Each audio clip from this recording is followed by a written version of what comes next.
today is another story time. Today's story time is going to be about creepy coworkers. I'm sure everyone's had creepy coworkers before.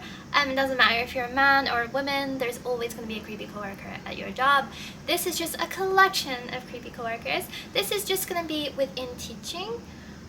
As you know, I have a number of jobs. I do designing, I do translation, I've done modeling and stuff like that, and I have experienced creepy people in those fields, but today I'm just going to focus on teaching because there is a lot. I think I've covered some of these stories in some of my other story times. I don't really remember, so if so, just consider this a dramatic retelling. I'm gonna preface this video by saying, even though I'm working in Japan, all of these coworkers, not all of them are Japanese, and whenever I make a video like this, people tend to chime in and be like, that's because Japanese guys are really hentai. And it's like, honestly, I don't think that's the case. In Japan, I've experienced equal number of foreign guys and Japanese guys being creeps. I honestly don't think it's anything to do with race. So I just want to put that out there, that just knock that shit off. Like, we're not making this about race, because honestly, people be creepy sometimes, and that's just how it is. Okay, so let's jump into it. The first one was a school I worked at years and years ago, when I was just a baby ALT, and I was sent to one particular elementary school. The school wasn't bad actually, and I worked with 3 teachers. One was a guy who was honestly famous in that area for just being incredibly handsome. He was just a good looking guy, just very conventionally attractive. You know, when you look at a guy or a woman, you're like, that's a good looking human. It was just kind of like that. So I worked with him. He was incredibly nice. Even though he was incredibly attractive, I was not attracted to him. He was just, honestly, more than anything, a really fun guy. There was another teacher who was, again, just really fun and nice, but he just wasn't as conventionally attractive, and you can tell he took it a little bit to heart. So I always made sure to be really, really nice to this guy. And then there was an older woman. She was really, really nice too, and just, you know, she would just enjoy teaching. So I would teach with them different classes. We had a really nice working relationship, and we had a really nice time. I worked there for like 6 months, I think, and then it come to the end of my contract where I would move to another school, so everyone got a little bit teary-eyed, and the older woman really wanted to meet up as 4 and just have a little goodbye party for me, and I thought that was really, really sweet, and I wanted to do that, so we talked about it. And she didn't use line because she was a little bit older, and the less attractive man, we'll call him Taro because that's an unattractive man name. Taro offered to swap lines with me so we could organize this later. I spoke with him, the attractive guy, the older woman, and all of them were like, yeah, I really want to do this. I really want to have a little goodbye party. And the attractive guy was really, really up for it actually. He was like, yeah, I want to go out drinking with you. It would be fun. So, I left. I never went back to that school, and so I communicated a little bit online with Taro. Up until that point, Taro would just, you know, say like I was cute and stuff. It wasn't like really, really creepy. But then it got to the point where I suggested a date for our drinking party, and I suggested this date with everyone, and everyone seemed to agree that this was a good date to hold the party. And he said, oh, actually, the attractive teacher has a date that day, so maybe we can just do it, just me and you. And already I knew this was a fucking lie, because I spoke with the attractive guy and he said that it was fine. He didn't seem like the kind of guy to just blow off a commitment like this. And I said, okay, we can do it a different day. And then Taro kept pushing me, oh, like, no, I think that the other teacher, he probably just doesn't want to do it, like, so let's just do it another day. I was like, well, what about the older woman? He's like, I think she also just doesn't want to do it anymore, so why don't we just meet? I'm just me and you. So like, I hated the fact that I chose the wrong person. I should have just swapped lanes with the attractive guy, because honest to God, this guy just wanted to meet me one-on-one. And it made me really, really mad, because I didn't get to say goodbye to everyone properly. I didn't get to have a goodbye party because I just said no. Like, I think maybe if we can't all meet together, let's just forget about it. And I was upset because I never got to probably say goodbye to the older woman, and she said she was going to buy me like a little goodbye present, and I assumed she did, and she never got to give it to me. And that pissed me off. So I just told him to tell the other 2 I said goodbye, and that was that. And it made me so mad because he just essentially fucked up all our plans because he wanted to be alone with me, and you could tell he felt weird about the attractive guy. and I would not date someone I work with or have worked with or that worked as a teacher, because they work really long hours, so I would not be up for that. So it's just like, this is so dumb. You're making everything about your dick for absolutely no reason. Your dick is not in the conversation at all.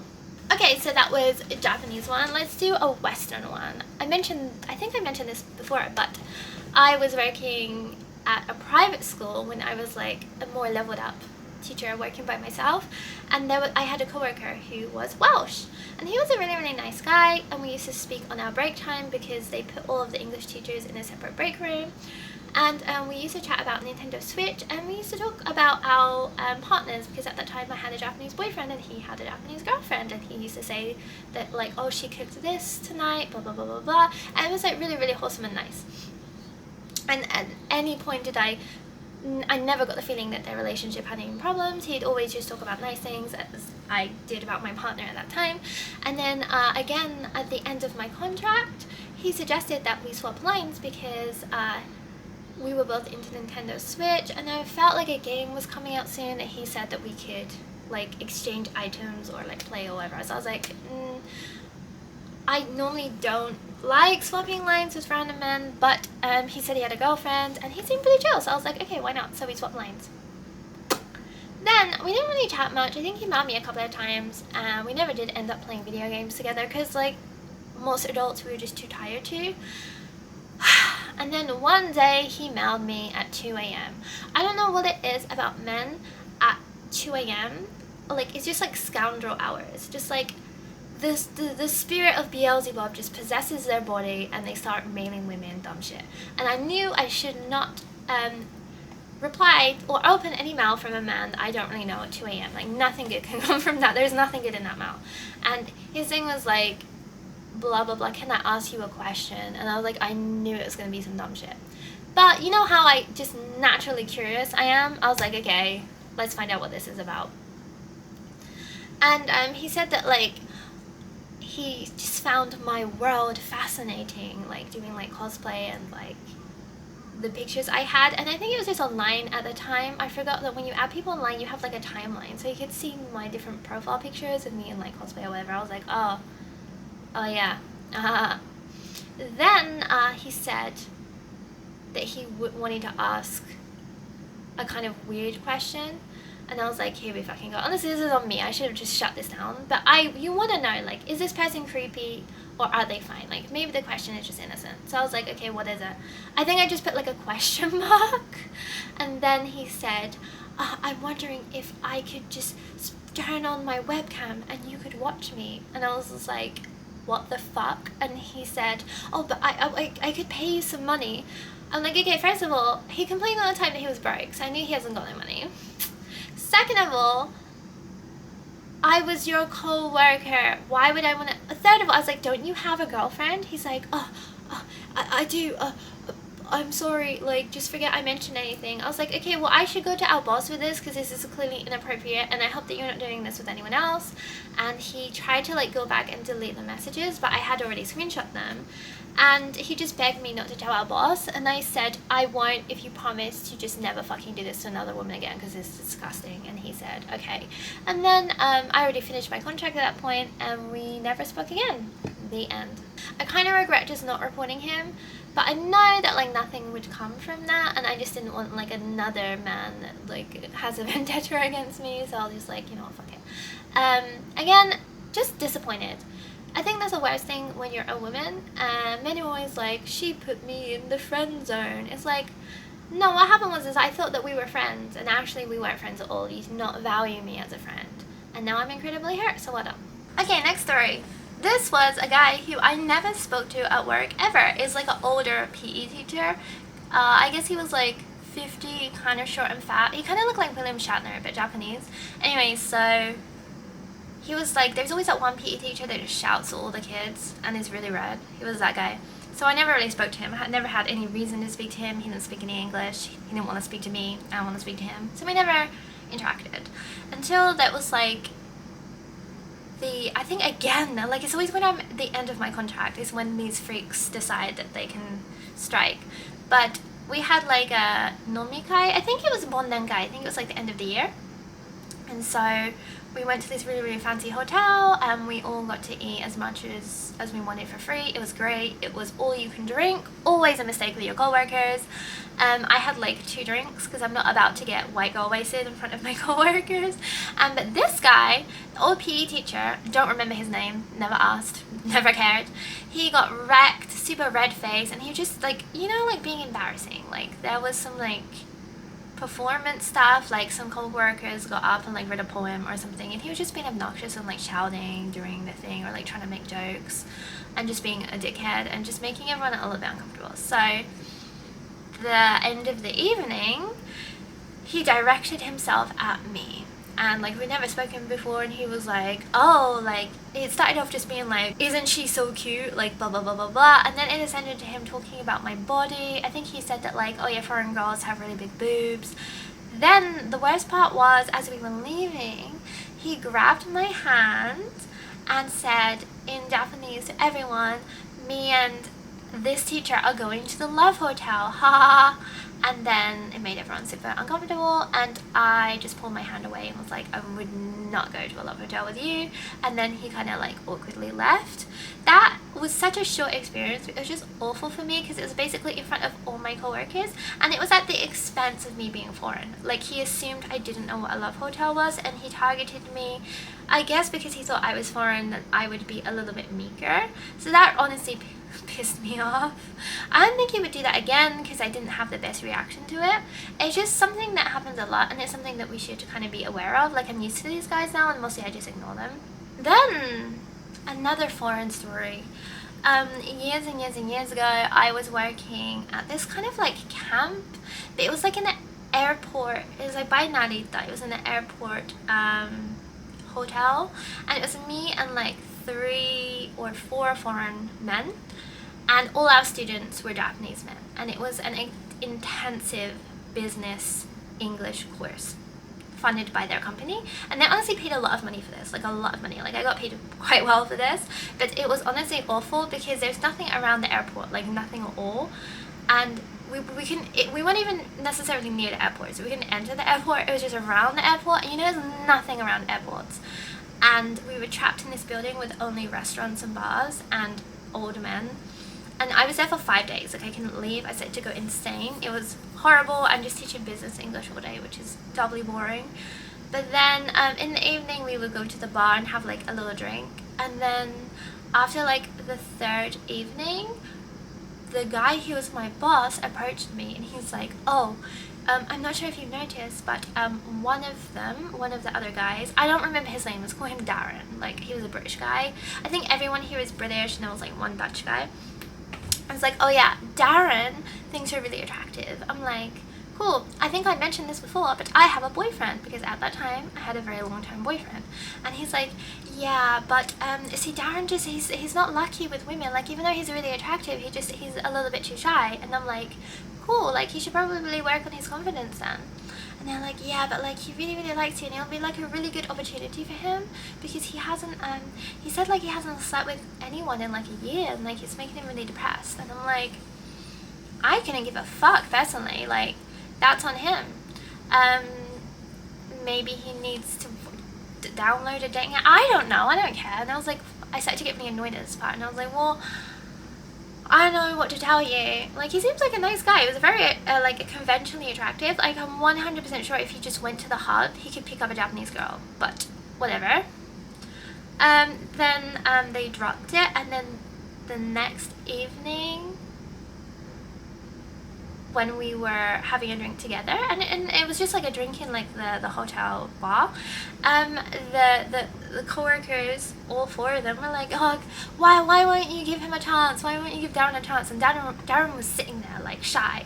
And I'm like, have you been talking about this? Like this is disgusting. Like we're all here as co-workers teaching business English, and you're talking behind my back trying to get me to like sleep with someone. This is really unprofessional. And at that point, when I mentioned the word unprofessional, it kind of shut them down a bit, and they were like, oh okay, well, sorry, and then they didn't mention it again. And luckily the next day we could go home.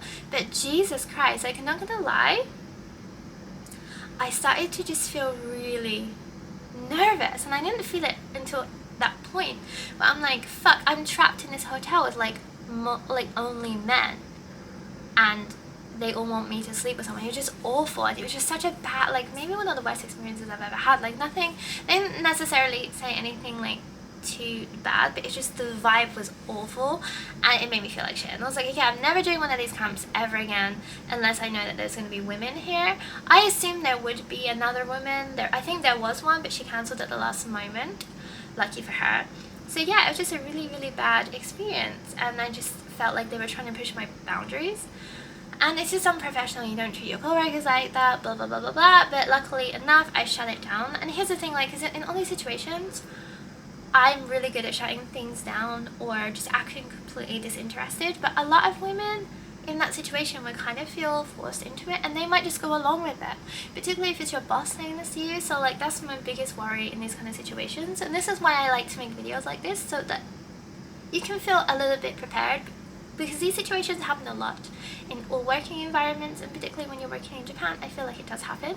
So I think if you're a little bit prepared before, when you get into that situation, it's a little bit easier to say no. Last one. Okay, so this is another school I worked at when I was just an AOT.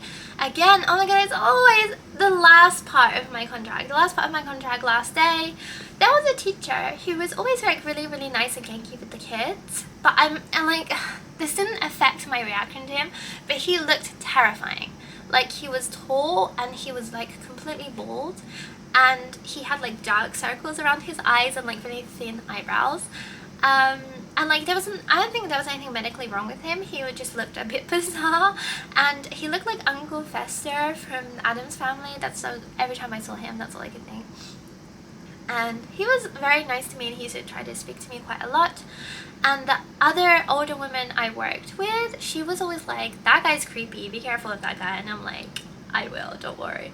And he wasn't honestly creepy until the last day. As I was leaving, I went downstairs, I went to the shoe locker, and I was putting on my shoes, and I had like big bags of gifts from my school, like flowers and stuff. So I was putting on my shoes, and I was getting ready to leave, and he just appeared behind me silently, like a fucking specter. And he was like, oh, do you want me to help you carry those to the station? And I'm like, no, it's fine, I got it, don't worry about you, you're working, go back to work, you're fine. And he's like, oh, I'm actually finished work right now, like, do you want to go have a drink with me? I was like, oh, I'm sorry, I gotta go to another job. And then he was like getting closer, and I was backing up, and I was backing into the shoe locker until like at one point I was like pressed up against the shoe locker. He's like, oh, I don't mind. He's like, why don't you let me carry your stuff? Or why don't we exchange lines? Like, blah, blah, blah, blah, blah. And it got really, really intense. And I just picked up my stuff and left. Like, I literally just, mid-conversation, just walked out. And I was kind of like hyperventilating. And I just walked out of the door, and I got down the road, and I looked over my shoulder, and he wasn't following me. And I was like, thank God. Jesus Christ. Like, maybe the situation wasn't necessarily dangerous, but in that moment I got such fight or flight, I just had to get out of there. And in any situation like that, if you feel uncomfortable, just leave. Like, you don't need an excuse. I just literally just left, and I'm sure he was like, okay, maybe I came on a little bit so strong. Whew, and yeah, those are some creepy coworker stories. Let me know if you have anything similar happen to you. Again, like, it's a mix. Like, there is foreign guys, Japanese guys, just I think men in general just need a little bit more education on how to speak with women when you're at work.